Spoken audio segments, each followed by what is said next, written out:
l'été arrive très rapidement. Et qui dit été dit perte de poids, perte de gras. Tu veux être sec, tu veux avoir les abdos, tu veux impressionner Micheline sur la plage.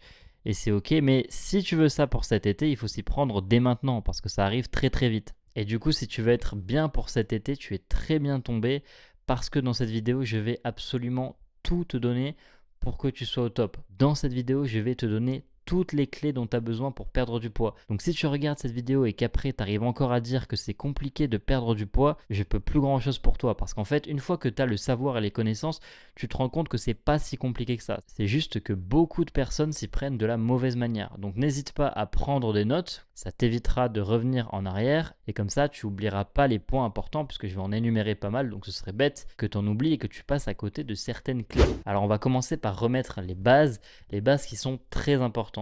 Pour perdre du poids, il y a un élément primordial. Tout ce que tu vas faire à côté n'aura absolument aucun impact si cet élément-là n'est pas validé.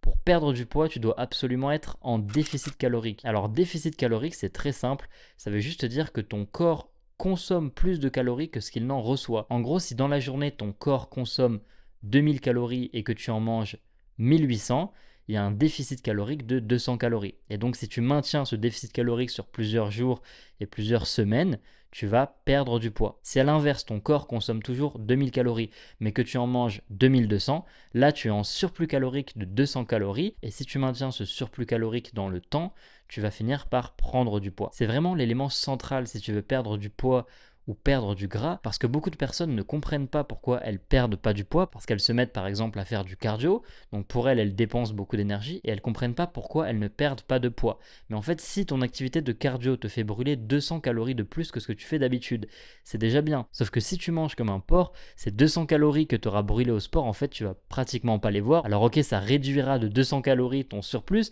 mais si tu manges toujours beaucoup, il y a de grandes chances que tu sois toujours en surplus calorique, malgré les calories que tu brûles pendant tes séances de cardio. Maintenant qu'on sait que le déficit calorique, c'est vraiment l'élément central et clé pour perdre du poids, on va parler de deux grandes catégories d'actions qui vont te permettre de te mettre en déficit calorique. Première catégorie d'action, c'est celle qui te permet de consommer plus de calories. Donc faire en sorte que ton corps, au cours de la journée, brûle plus de calories que ce qu'il brûlait avant.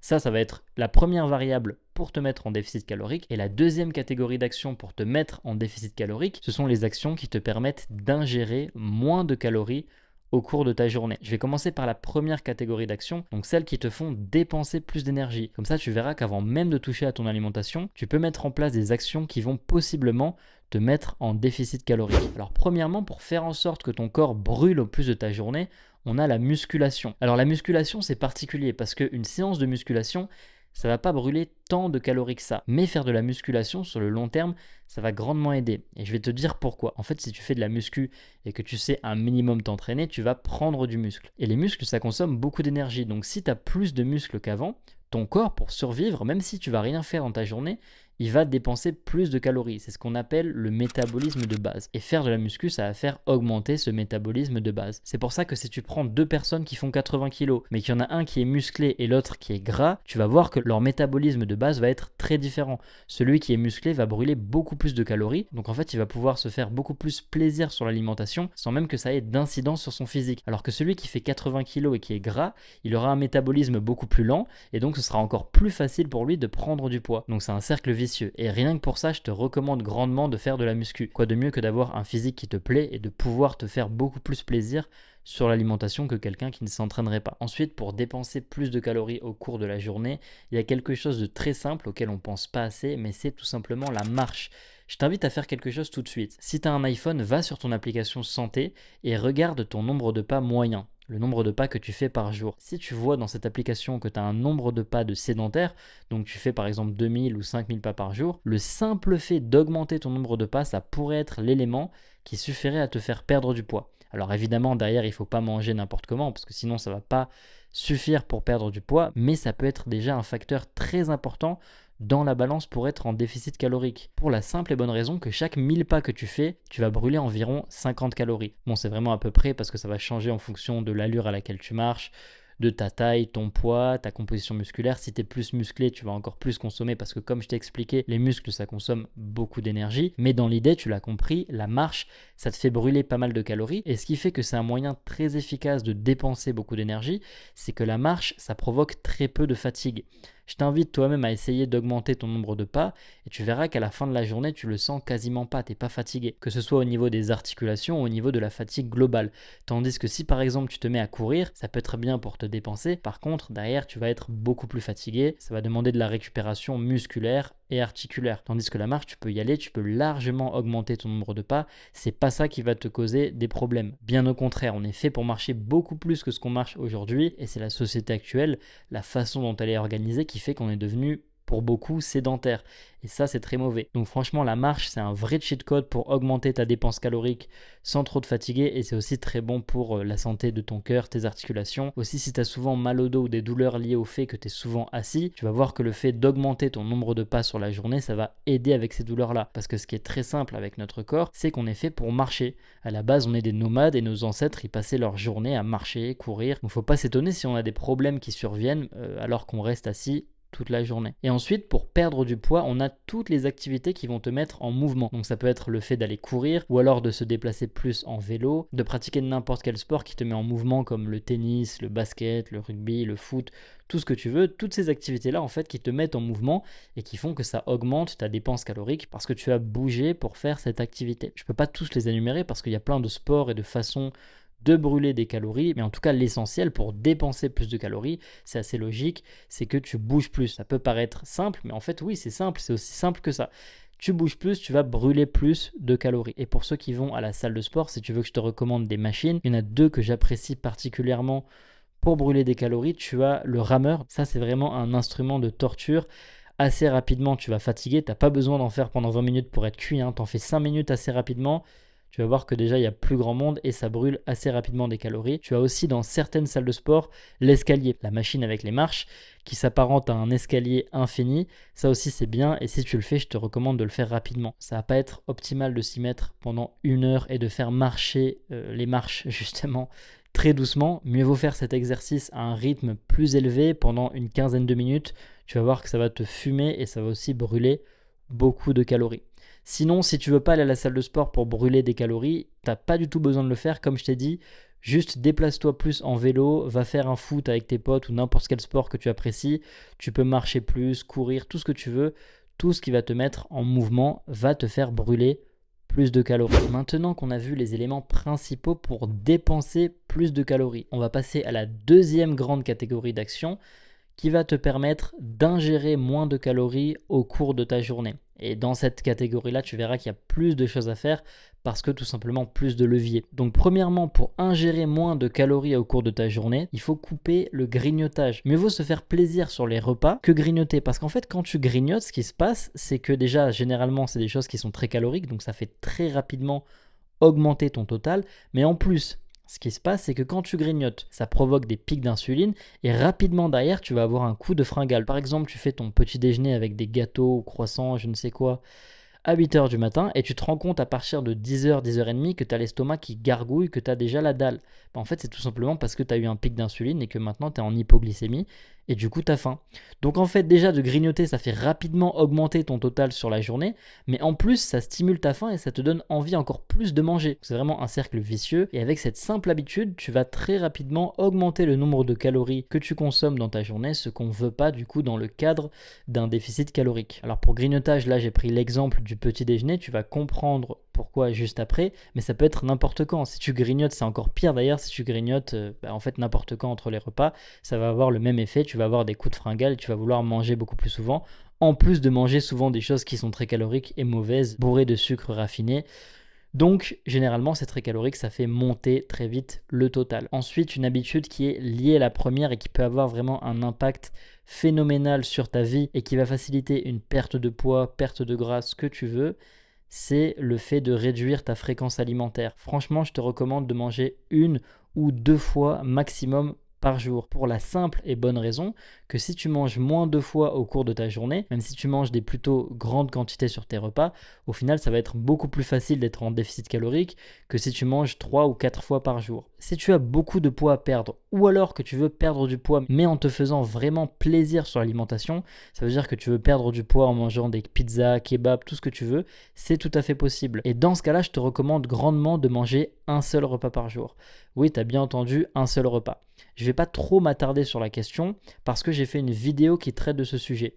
Là, tu dois avoir sûrement plein de questions qui te viennent en tête du style un seul repas par jour, comment je vais tenir ma journée, je vais m'évanouir. Moi, si je zappe mon petit déjeuner, je suis déjà pas bien, alors comment je vais faire pour manger une seule fois dans la journée?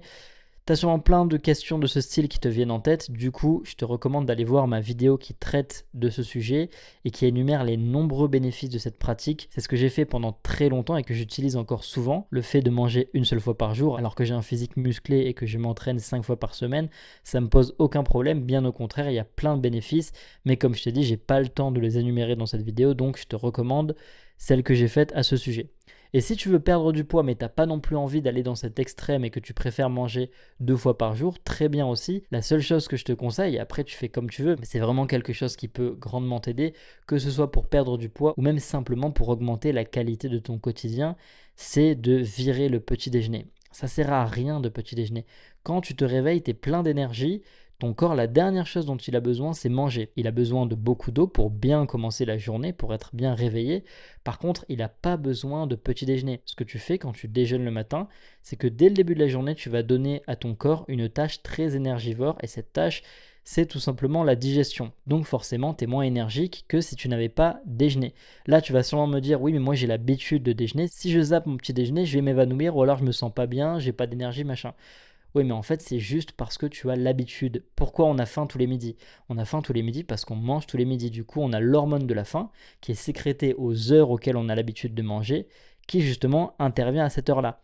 Pareil pour le matin, si tu as l'habitude de manger tous les matins à 8 heures, et ben ton corps, tous les jours à 8 heures, il va t'envoyer le signal qu'il a envie de manger. Mais en fait, tu vas voir que si tu arrêtes, au bout de quelques jours, ce signal-là n'existera plus et tu n'auras plus du tout faim. Moi, ça fait très longtemps que je déjeune plus et j'ai jamais faim le matin. D'ailleurs, c'était pareil quand je faisais un seul repas par jour. Vu que le corps s'habitue à manger que le soir, en fait, je ressentais plus du tout la faim tout au long de la journée. Alors que je suis vraiment un gros mangeur et que je mange beaucoup. Donc le corps s'adapte. Et si tout à l'heure, pour le grignotage, je t'ai pris l'exemple du petit déjeuner, c'est pas pour rien. C'est parce que c'est une forme de grignotage. En fait, tu manges à 8 heures du matin et à 10 heures, tu as déjà la dalle, tu vas peut-être grignoter déjà avant de manger ou alors tu vas avoir envie de beaucoup plus manger à ton repas. Ce qui va avoir pour impact d'augmenter ton total calorique sur la journée. Et même si, admettons, ça te donne pas ce coup de fringale à 10 heures du matin, parce que tu manges plutôt sain et tu n'as pas trop de pics d'insuline le matin, bah en fait ça fait quand même augmenter ton total parce que c'est quand même des calories que tu rentres dans ton organisme. Donc si tu zappes le petit déjeuner, c'est autant de calories en moins dont tu vas pouvoir disposer sur tes autres repas et ça va être beaucoup plus facile forcément d'être en déficit calorique. Donc ce qu'on veut pour la perte de poids. Mais même si tu t'es perdu sur cette vidéo et que tu veux pas forcément perdre du poids, que tu es là juste par curiosité, je t'invite à zapper le petit déjeuner. Voilà pour le grignotage et la fréquence alimentaire. Maintenant, on va voir ce qu'on peut faire au cours du repas et autour du repas pour limiter l'ingestion d'un trop grand nombre de calories au cours de ces repas. Déjà, ce que tu peux faire, c'est commencer tes repas par les protéines. Tout simplement parce que les protéines, c'est l'aliment le plus rassasiant. Et en fait, forcément, si tu commences par tes protéines et que après tu manges tes glucides et tes lipides, tu seras plus vite calé parce que tu auras commencé par l'élément qui rassasie le plus. Alors que si tu commences par les glucides, tu risques d'avoir faim pendant beaucoup plus longtemps, la sensation de satiété arrivera plus tard et du coup, tu vas forcément être à même de manger plus. Donc commence par les protéines, c'est un petit changement très simple mais qui peut faire des différences. Tu peux aussi dans ton alimentation augmenter le pourcentage de protéines. D'ailleurs ça peut être très intéressant pour conserver ta masse musculaire. Vu que tu vas être en déficit calorique, c'est toujours mieux d'être sûr d'avoir suffisamment de protéines. Donc augmente ta consommation de protéines, comme ça tu mangeras plus d'éléments qui te rassasient et en plus tu vas grandement limiter voire annuler la perte de muscle. A l'inverse, pour réduire ce total calorique, il va être important de diminuer ton apport en glucides. Les glucides, ce sont les macros qu'on va tout simplement ajuster en fonction de sèche ou prise de masse. Quand on veut prendre de la masse, on les augmente et quand on veut perdre du poids, on les baisse. Il faut savoir qu'un gramme de glucides, c'est exactement comme un gramme de protéines en termes de calories. Les deux équivalent à 4 calories. Donc pour un gramme de glucides, comme pour un gramme de protéines, tu as 4 calories, mais les glucides sont beaucoup moins rassasiants. Et d'ailleurs, une forte consommation de glucides va stimuler l'hormone de la faim, la ghrelin, et va faire en fait que tu as de plus en plus faim. Donc diminuer les glucides pour être en déficit calorique, c'est très efficace. Ce que tu peux faire aussi pour diminuer efficacement ton appétit, c'est tout simplement de faire de la cohérence cardiaque avant tes repas. La cohérence cardiaque, c'est un exercice de respiration qui prend 5 minutes à faire. C'est très simple en fait, pendant 5 minutes, tu vas suivre un rythme de respiration précis dans lequel tu inspires pendant 5 secondes et tu expires pendant 5 secondes. Ça va avoir un grand nombre d'impacts positifs, donc je te recommande de te renseigner là-dessus sur la cohérence cardiaque. C'est franchement super efficace et ça va aussi avoir pour impact de diminuer ton appétit. Autre chose de très efficace que tu peux faire pendant que tu manges cette fois-ci, c'est que entre chaque bouchée, tu poses ta fourchette et tu prends une grande respiration avant la prochaine bouchée. Parce qu'en fait, c'est pas le cas de tout le monde, mais pour beaucoup, on a tendance à manger trop vite.